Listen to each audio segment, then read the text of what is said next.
Hello students, how are you? So I hope you all are good. और finally आज काफ़ी दिनों के बाद फिर से स्टार्ट करने जा रहे हैं एक नया लेक्चर। और आज हम लोग बात करने वाले हैं chapter number 2 that is biological classification. जैसा कि मैंने आपको कहा था कि मैं आपकी 11th और 12th की एनसीईआरटी पूरी खत्म करूंगा, तो ऐसा नहीं है कि मैं छोड़कर चला जाऊंगा। कुछ प्रॉब्लम्स थी, है ना, वो फिर कभी डिस्कस करेंगे। तो आज स्टार्ट करते हैं अपना इस चैप्टर को। और आज जैसे कि फर्स्ट लेक्चर है इस चैप्टर का, तो हम लोग ज्यादातर इंट्रोडक्शन की बात करेंगे कि इस चैप्टर में हम क्या पढ़ने वाले हैं और आगे हम किस चीज पे बात करेंगे, तो उन सब चीजों की बात करने जा रहे हैं। तो चलो स्टार्ट करते हैं। बायोलॉजिकल क्लासिफिकेशन, नाम से ही समझ में आ रहा है कि बायोलॉजी से रिलेटेड कुछ चीजें हैं उनको क्लासिफाई करना है और ज्यादा कुछ नहीं है इस चैप्टर में। तो सबसे पहले जो हम बात करने वाले हैं, we are going to discuss about history of taxonomy. Taxonomy का इतिहास क्या है। अब कुछ बच्चे अगर ये नहीं समझ रहे हैं कि टैक्सोनॉमी क्या है, तो शायद उन्होंने पहले वाले लेक्चर्स नहीं देखे हैं। तो डिस्क्रिप्शन में मैं लिंक दे दूंगा, पहले उन लेक्चर्स को देखें, क्योंकि अगर आपको फर्स्ट चैप्टर क्लियर नहीं है तो शायद ये चैप्टर आगे उसी तरह से बढ़ते चले जाएंगे। ठीक है, आपकी ह्यूमन फिजियोलॉजी जो है वो काफी सारे चैप्टर्स में ऑलरेडी आपके कंप्लीट कर चुका हूं। तो ह्यूमन फिजियोलॉजी एक ऐसा पार्ट है जिसका आगे से कोई लेना देना नहीं है, लेकिन बाकी ह्यूमन फिजियोलॉजी के अलावा जितने 1 से 15 चैप्टर जितने हैं, तो आपको अगर कोई भी चैप्टर आप मिस करते हैं तो बाकी की चैप्टर आपको हो सकता है शायद समझ में ना आए। वैसे तो मैं पूरी कोशिश करूंगा कि हर लेक्चर आपके लिए बहुत बेहतरीन हो, बट फिर भी अगर आपने ये टैक्सोनॉमी वाला लेक्चर नहीं देखा है तो नीचे डिस्क्रिप्शन में लिंक दी है, आप वहां पर क्लिक करके इसको देख सकते हैं। तो चलो, मैं पहले समझा चुका हूं टैक्सोनॉमी के बारे में, तो उसको छोड़ते हैं और बात करते हैं हिस्ट्री ऑफ टैक्सोनॉमी। कि ये जो टैक्सोनॉमी में जो चीजें हैं उसकी क्या इतिहास है, क्या हिस्ट्री है ना। एनसीईआरटी जैसे आप खोलेंगे तो आपको कुछ सारी चीजें, एक पूरी कथा लिखी हुई दिखाई देगी। काफी सारी चीजें हैं जो समझ आएंगी और काफी सारी चीजें समझ नहीं आएंगी। तो उसी कथा को मैंने क्या किया है, पॉइंट वाइज लिख दिया है जिससे आपको समझ में आए। तो चलो सबसे बात करते हैं हिस्ट्री ऑफ टैक्सोनॉमी में। हमारे पहले जो साइंटिस्ट हैं दैट इज एरिस्टोटल। अब कुछ बच्चे अगर हिंदी मीडियम से हैं तो इसको अरस्तु भी कह सकते हैं। क्या कह सकते हैं? अरस्तु। अब ये इंग्लिश और हिंदी में बिल्कुल डिफरेंट नाम है। अगर आप वैसे देखें अरस्तु को तो कुछ और लिखेंगे, लेकिन यहां पर एरिस्टोटल है। इन्हीं को हम लोग हिंदी में अरस्तु के नाम से जानते हैं। अगर जिनके पास हिंदी मीडियम वाली बुक है तो वहां पर अरस्तु लिखा होगा, उन्हीं को बोलते हैं एरिस्टोटल। तो सबसे इंपॉर्टेंट चीज, इन्हें क्या बोलते हैं? These are also known as by father of biology and father of zoology. ठीक है, कॉमन सा क्वेश्चन आ जाता है, फादर ऑफ बायोलॉजी और फादर ऑफ जूलॉजी कौन है? तो अरस्तु या एरिस्टोटल। ठीक है, वैसे नॉर्मली ये आपको पता भी होना चाहिए, बायो के आप स्टूडेंट हैं तो आपको पता होना चाहिए कि बायोलॉजी के जो जनक हैं, जो फादर हैं, वो कौन है। ठीक है, तो अरिस्टोटल। इन्होंने क्या किया था, चलिए इतिहास इनका भी पढ़ते हैं। He classified plants on the basis of, sorry एक चीज नहीं लिखा, on the basis of morphological character. Morphology, अब मैं आपको बताता हूं मार्फोलॉजी शायद आपको समझ में आता होगा, और नहीं समझ में आ रहा है तो मैं आपको बता दूं कि मार्फोलॉजी का मतलब होता है बाहरी आवरण। किसी चीज को बाहर से देख करके कोई चीज उसके बारे में पता लगाया जाए तो दैट इज मार्फोलॉजिकल। जैसे आपके बारे में या आपके दोस्तों के बारे में अगर आपसे पूछा जाए कि यार वो कैसा दिखता है ना, वो एक आपका दोस्त है ना रोहन, वो कैसा दिखता है, तो आप बोलते हैं कि अरे वो थोड़ी सी उसकी हाइट छोटी है, बाल बड़े हैं, कलर थोड़ा सा उसका डल है। तो इस तरह से कैसे, जैसे आप उसका बाहरी चीजें बताते हैं, this is called morphological character of Rohan. तो ऐसे ही एरिस्टोटल ने क्या बताया, उन्होंने प्लांट्स को उसके बाहर से देख करके, जो चीजें बाहर से दिखती हैं, ग्रोथ हैबिट, यानी कि बाहर से देखने में कैसा है, उसकी ग्रोथ कैसी है, लंबा है, छोटा है, मोटा है, पतला है। ठीक है, तो बाहर से देखने में कैसा है, उस हिसाब से प्लांट को क्लासिफाई किया 3 ग्रुप में। कौन कौन से ग्रुप हैं? पहला ट्री, उन्होंने बताया कि पहले ट्री होते हैं, फिर श्रब्स होते हैं, और थर्ड हर्ब्स होते हैं। यानी कि ट्री कौन से होते हैं? जो सबसे लंबे, हम बात कर रहे हैं ग्रोथ हैबिट पे, हाइट के हिसाब से, ग्रोथ के हिसाब से बात कर रहे हैं। तो तो जो सबसे लंबे देखने में आपको लगे, यानी कि जहां तक आपका हाथ नहीं पहुंच सकता, अगर मान लीजिए उसमें फल वगैरह लगे हैं, आप ऐसे खड़े खड़े नहीं तोड़ सकते, तो उन्हें बोलेंगे ट्री, ठीक है, नॉर्मल लैंग्वेज में। फिर श्रब्स, श्रब्स वो होते हैं जो हम शांति से खड़े हैं और जैसे आसपास की झाड़ियां वगैरह होती हैं, हम खड़े खड़े किसी चीज को तोड़ लें, खड़े खड़े उनको पकड़ लें, दीज आर कॉल्ड श्रब्स। फिर लास्ट कैटेगरी है हर्ब्स। हर्ब्स वो होते हैं छोटे घास फूस, है ना, छोटे छोटे पौधे होते हैं जिनको हमें बैठ के कोई चीज तोड़ना है, यानी कि हम अगर नीचे झुके या बैठ के जिन पौधों को, जिन प्लांट्स को हाथ लगाएं, दीज आर कॉल्ड हर्ब्स, ठीक है। तो एरिस्टोटल ने क्या दिया, उन्होंने प्लांट्स को 3 भागों में डिवाइड किया, ट्री, श्रब्स एंड हर्ब्स। जो सबसे बड़े हैं उन्हें ट्री बोला, जो उससे छोटे हैं उन्हें श्रब्स बोला, और जो सबसे छोटे हैं उन्हें हर्ब्स बोला। तो ये एरिस्टोटल की हमें बात समझ में आ गई। और याद रखने वाली चीज क्या है कि father of biology and father of zoology इन्हीं को कहते हैं। अब फादर ऑफ जूलॉजी से नाम याद आपको आ रहा होगा कि फादर ऑफ बॉटनी भी तो होंगे कोई। तो नेक्स्ट हम बात करते हैं, दैट इज थियोफ्रास्टस, ठीक है। अब कई सारी चीजें ऐसी होंगी जो आपकी एनसीईआरटी में नहीं दी हैं, लेकिन जब हम बात करेंगे तो हम बियॉन्ड एनसीईआरटी भी जाएंगे, सिर्फ उतना ही जाएंगे जितना इंपॉर्टेंट है। ऐसा नहीं कि फालतू चीजें मैं आपको पढ़ाऊंगा, ये लेक्चर सिर्फ एनसीईआरटी पे बेस्ड है, ठीक है। तो जो भी चीजें आपके जरूरत की हैं, एनसीईआरटी से रिलेटेड हैं, उन्हीं को हम यहाँ डिस्कस करेंगे। तो ये नाम शायद आपकी एनसीईआरटी में नहीं दिया है, लेकिन फिर भी जब हम हिस्ट्री बात कर रहे हैं तो पूरी हिस्ट्री की बात करेंगे, ठीक है। तो नेक्स्ट साइंटिस्ट हैं दैट इज थियोफ्रास्टस। इन्हें क्या कहते हैं, इन्हें हम लोग जानते हैं फादर ऑफ बॉटनी के नाम से, ठीक है। इनके बारे में ज्यादा कुछ नहीं पढ़ना है, एनसीईआरटी में नहीं है तो हमें ज्यादा ध्यान भी नहीं देना है। बस इतना याद रखना है कि इनकी एक बुक है दैट इज हिस्टोरिया प्लांटेरम। कई बार ये क्वेश्चन आ जाता है नीट में कि ये किसने लिखी थी ये पुस्तक, ये बुक किसने लिखी है, हिस्टोरिया प्लांटेरम, तो written by Theophrastus, father of botany Theophrastus, उनकी पुस्तक है हिस्टोरिया प्लांटेरम, ठीक है। अब बात करते हैं हम लोग नेक्स्ट साइंटिस्ट। चलो, तो अब नेक्स्ट साइंटिस्ट हम लोग बात करने जा रहे हैं। नेक्स्ट है कैरोलस लीनियस। अब ये नाम के आदी हो जाइए क्योंकि ये लीनियस नाम आपका बहुत पीछा करने वाला है, ठीक है।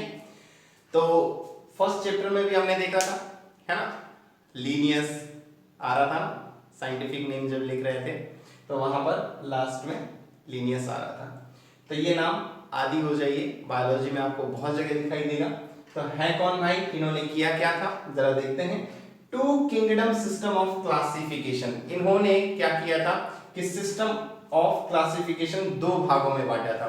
कौन कौन से 2 भागों में बांटा था, पहले प्लांटी और दूसरा एनिमेलिया, यानी कि पूरे किंगडम को, किंगडम कौन कौन से थे हमने पढ़े थे ना, कि प्लांटी और एनिमेलिया और जितने भी आसपास संसार में जो भी चीजें आपको दिख रही हैं, तो इन्होंने क्या किया, इन्होंने सिर्फ 2 भागों में बांट दिया।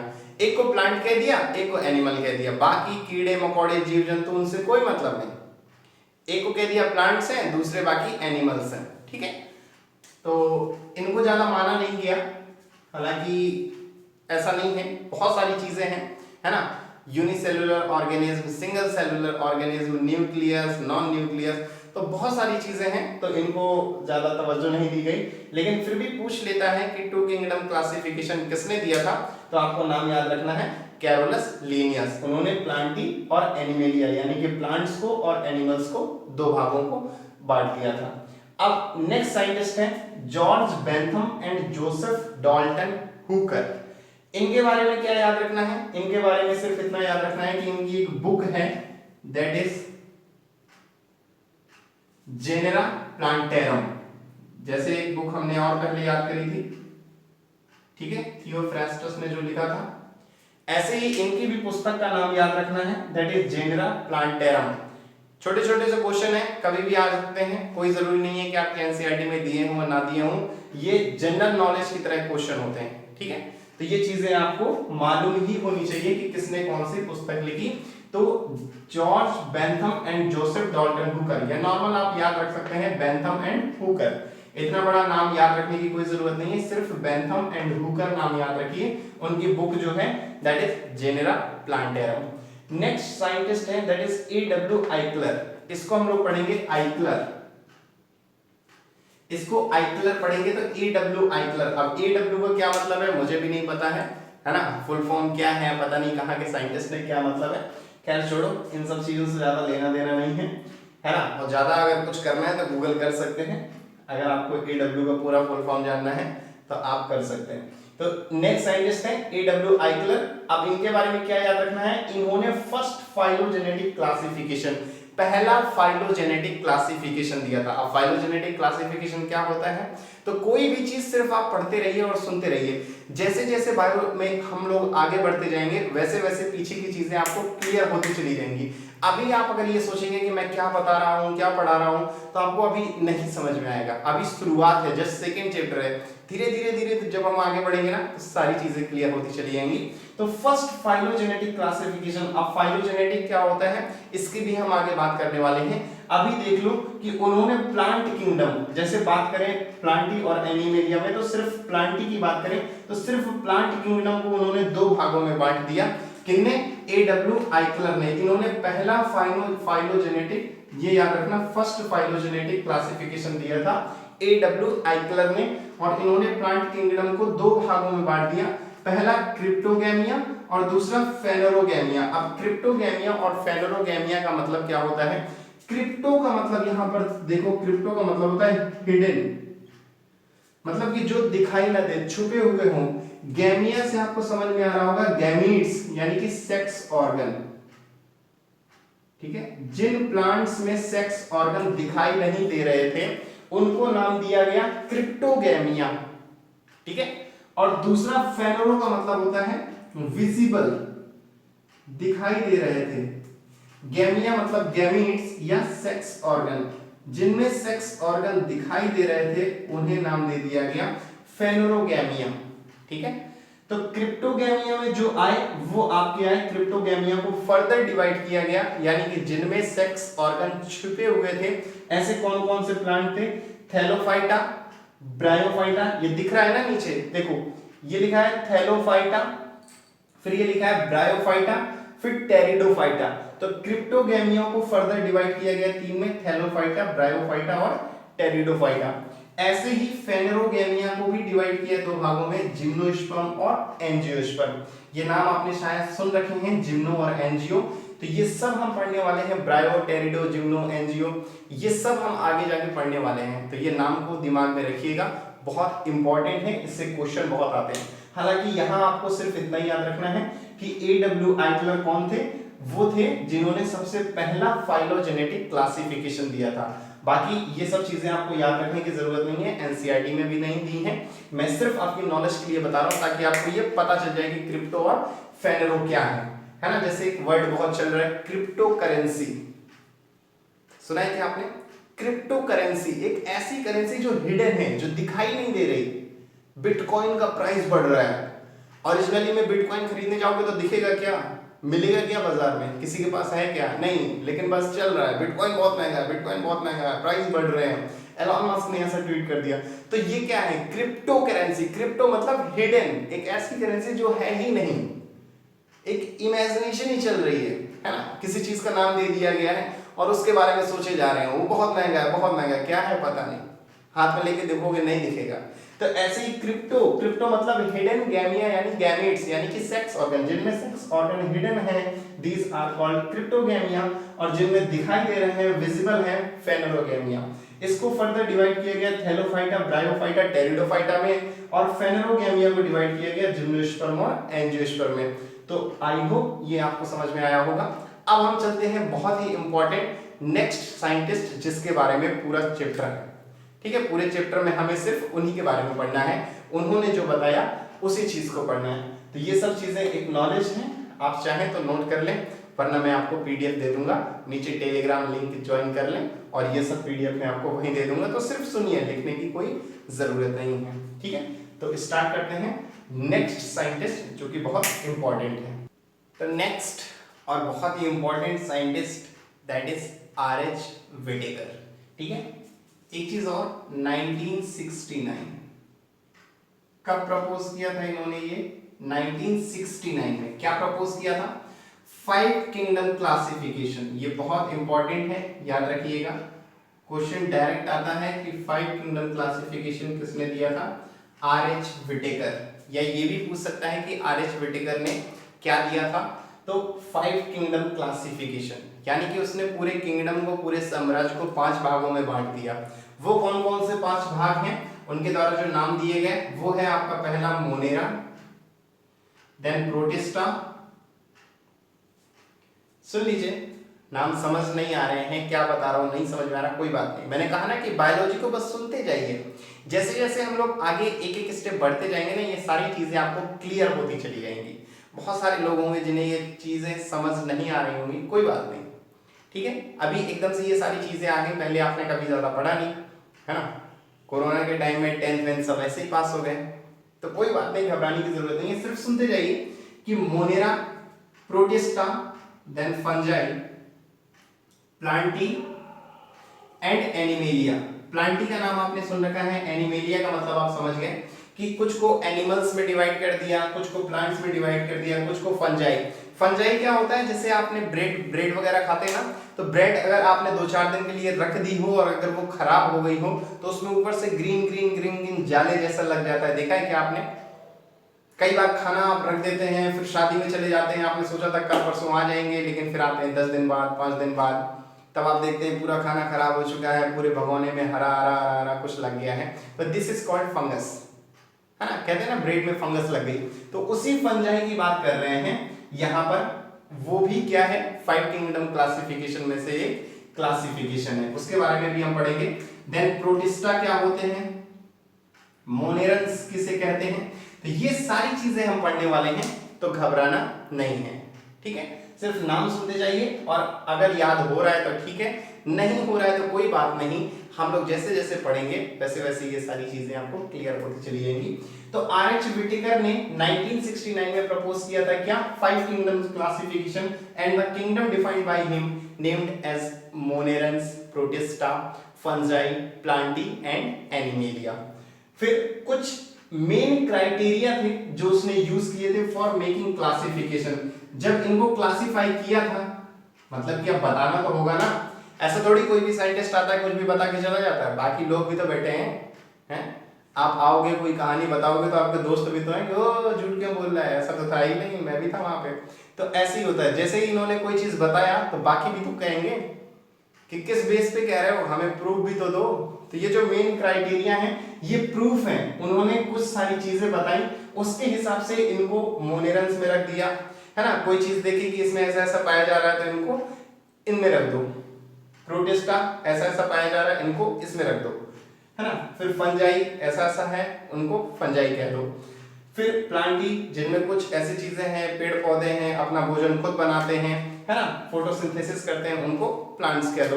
एनिमेलिया है, खुद अपना भोजन नहीं बनाते, दूसरों पे डिपेंड रहते हैं, मार के भी खा लेते हैं, सब कुछ कर लेते हैं, इनको एनिमेलिया में रख दो। तो ऐसे ही कुछ सारी चीजें बाकियों ने पूछी कि क्या क्या बेसिस पे आपने डिवाइड किए हैं, तो वो जो मेन क्राइटेरिया है वो क्या है? सबसे पहला है द सेल स्ट्रक्चर, है ना। किसी को भी डिवाइड करने के लिए उसकी जो सेल है, cell basic unit of life जिससे हम बने होते हैं, सेल से बने होते हैं, तो सेल का स्ट्रक्चर कैसा है, कॉम्प्लेक्सिटी कैसी है, उसके बेस पर डिवाइड किया है इसने, ठीक है। दूसरा चीज उसने बताया है थैलस ऑर्गेनाइजेशन। थैलस क्या होता है?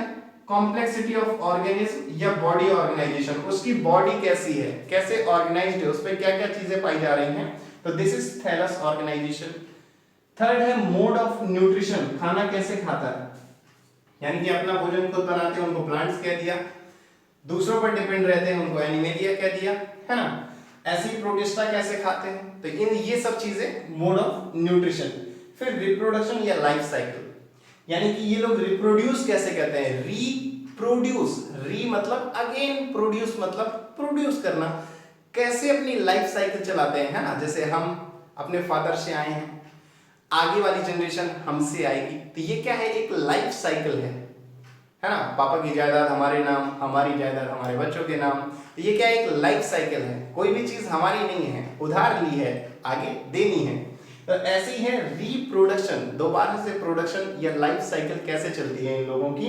तो जिनमें इस तरह का रिप्रोडक्शन है उनको ये कह दो, जिनमें इस तरह का रिप्रोडक्शन उनको ये कह दो, तो ये भी क्या है, एक जो मेन क्राइटेरिया है जो आर.एच. व्हिटेकर सर ने बताया। ठीक है, नेक्स्ट लास्ट है फाइलोजेनेटिक रिलेशनशिप। अब ये क्या होता है फाइलोजेनेटिक रिलेशनशिप? तो ये हम अभी एक टेबल बताएंगे। ठीक है, वैसे तो एनसीईआरटी में बनी है, लेकिन मैं आपको एक सिंपल सी टेबल बताऊंगा। उस टेबल को पढ़ने के बाद आपको एनसीईआरटी की टेबल भी क्लियर हो जाएगी। और ये जो वर्ड है ना फाइलोजेनेटिक रिलेशनशिप, यानी कि इन लोगों में आपस में क्या रिलेशन है, एक दूसरे से क्या कहीं मिलते हैं, कहीं डिफरेंट होते हैं। ठीक है, तो this is called phylogenetic relationship. तो एक टेबल बनाने जा रहे हैं, उस टेबल से आपको ये वाली चीज क्लियर हो जाएगी कि फाइलोजेनेटिक रिलेशनशिप क्या होता है। ठीक है, बोर मत हो, वो लास्ट होगा, उसके बाद हम लोग एनसीईआरटी की टेबल पढ़ेंगे। ठीक है, तो इसे चाहे तो नोट करना चाहे कर लें, मैंने फिर बोला कि कोई ज़रूरत नहीं है, मैं आपको नोट्स प्रोवाइड कर दूंगा। ठीक है, तो चलते हैं नेक्स्ट टेबल की तरफ। चलो, तो फाइनली ये टेबल बन गई, लग नहीं रहा था कि बनेगी। ठीक है, बहुत मशक्कत के बाद जैसी तैसी बनी है। काफ़ी चीज़ें आपको समझ नहीं आ रही होंगी, कुछ चीज़ें समझ आ रही होंगी। ठीक है, तो चलो नहीं समझ में आ रही हैं, स्टार्ट करते हैं, सब समझ में आएगा। हमने 5 किंगडम क्लासिफिकेशन पढ़ा। ठीक है, Monera, protista, fungi, Plantae, animalia, 5 चीजें पढ़ी। अब हम ये पहले तो ये जानते हैं कि ये चार्ट है क्या। तो सबसे पहले ये चार्ट है 5 kingdom showing increasing complexity during evolution. ये जो 5 किंगडम है Monera, protista, fungi, Plantae, animalia, जब इवोल्यूशन हो रहा था, जैसे हम लोगों में कहा जाता है कि हम लोग कहां से आए हैं, बंदर से आए हैं, चिंपैंजी से आए हैं, तो हमारा भी क्या हुआ है, धीरे धीरे इवोल्यूशन हुआ है ना। पहले हम लोग घुटनों से चलते थे, फिर धीरे थोड़ा सा खड़े हुए, थोड़ा सा खड़े हुए, फिर क्या हुआ, हम लोग बाइपिडल हुए, यानी कि 2 पैर चलने लगे। पहले क्या था, टेट्रापिडल, चारों से चलते थे, 2 हाथ 2 पैर, तो पहले चारों पैर हुआ करते थे। तो धीरे धीरे क्या हुआ, ये सब इवोल्यूशन हुआ और कॉम्प्लेक्सिटी बढ़ती गई। ऐसे ही प्लांट्स में भी धीरे धीरे उनका क्या हुआ, इवोल्यूशन हुआ। पहले मोनेरल्स आए, फिर प्रोटिस्टा आए, फिर फंजाई, फिर प्लांटी और फिर एनिमेलिया। ऐसे ऐसे धीरे धीरे इवोल्यूशन हुआ। तो जब इवोल्यूशन हो रहा था तो क्या क्या कॉम्प्लेक्सिटी आ रही थी, क्या क्या चेंजेस आ रहे थे, उन सब चीजों को हम पढ़ते हैं इस टेबल में। ठीक है, तो सबसे पहले अगर हम देखें तो बात करेंगे किंगडम मोनेरा की। अब देखो यहां पर मैंने एक लाइन लिखी है, एक लाइन सॉरी ड्रॉ करी है। उस लाइन के नीचे अगर आप देखेंगे तो लिखा है प्रोकैरियोट। मैं यहां पर आपको मतलब समझाता हूं, प्रोकैरियोट।